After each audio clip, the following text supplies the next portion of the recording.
take a look at these beautiful necklaces. This is another way of using seed beads in Viking knit. Yes. What we're going to do is we're actually going to add the beads onto the wire as we're weaving. Now this is again with the crosses and the rungs. So I've added my seed beads and I'm going to go under the cross like I did before. And then I'm going to place the seed beads on there and they will be in between each one of my loops. So you just nestle them right there. Yep. So we just grab 2 beads, we go underneath and you're using a smaller tool this time too than last. Yes, this is a 1/4 inch tool. So that's how easy it is to add the beads. And then if you want to expand the beads out, if you would hand me that sample. Sure.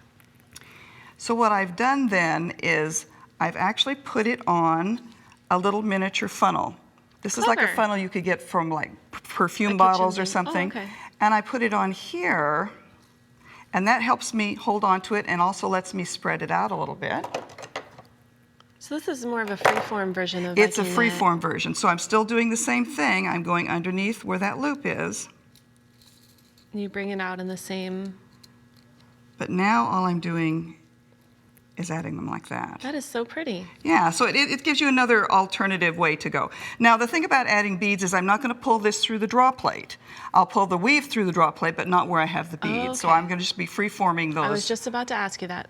By themselves. Okay, so that's how that would work. And then I have our finished one there. It's just about finished. So here's the weave, and here's what I have done so far. Now the last row that I'm going to put on, I want to do something special with. When I go underneath that last loop here. So this is, you already have created your whole flower. This is the last one on this flower. What I'll do is I will go and lock that in, but I'll also go underneath there one more time to make an extra loop on this particular row. I'm just going to press it to the inside and I'll just bury that wire right inside the weave so that you can't see it. Okay. Now, is there a way that you can decrease this back down and go back to Viking You could knit? if you wanted to. Yes, you could. You could just make a ball and come back, and then you could pull the draw plate from each side and still leave beads in the center. Oh, okay. That would be pretty too.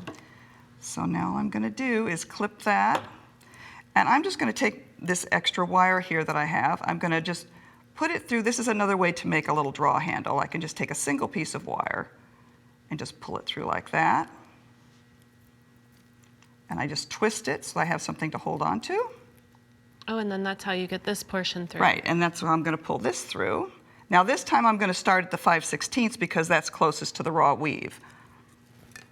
So you always choose the size that's closest to and then pull it down gradually. Okay. So I'm going to go down to the 1/4 inch. You can see how much more length I gain when I do that. And you're work hardening the metal too when you do that. A little bit, yes, yes. These are all copper-based wires. So they're still going to be soft when you're done? They're still a little bit soft when you're done. Okay, and then the finishing technique will be similar to the one that we did before. I'm going to cut off my draw handles. Okay, and then if you would hand that other Here, we'll bring this closer. board to me, yeah, that'd Sure. be great. Okay, here you can use a regular end cap, but you can also make an end cap by making a coil on some type of a twisting tool.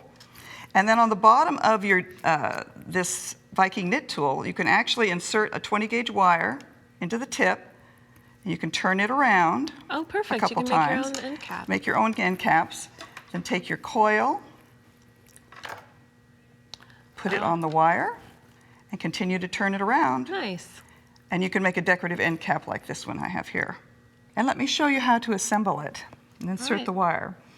So we can take our this is an 18 gauge wire, and I've made a simple loop at the end. I'm going to add a little spacer, my large bead, and I'm inverting my end cap. Oh, and so then that it nestles in there. Yeah, and I'm going to insert it into the weave. And the best way to do that is keep this 18 gauge real straight and kind of wiggle this through. That seems to work the best way to get it through, all the way through to the end. Okay. Like that. We're going to put our end cap over the top. We'll put one more decorative bead on the end. Yay, more beads. And we'll do the same thing. We'll just make a simple loop.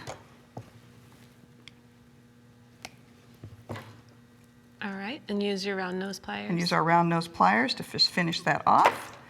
And then if we want to make a shape on it, we can actually just wrap it around something round. Great. Like that. All right, and then you could attach it to a pin back. You can attach it to a pin back. You could use it as a barrette. If you twist this around, you can actually put end caps on each end, and you could put chain on it, make it into a necklace. Oh, this is a great idea for adding beads to Viking knit. Thank you so much, Stephanie. Thank you. It's been fun.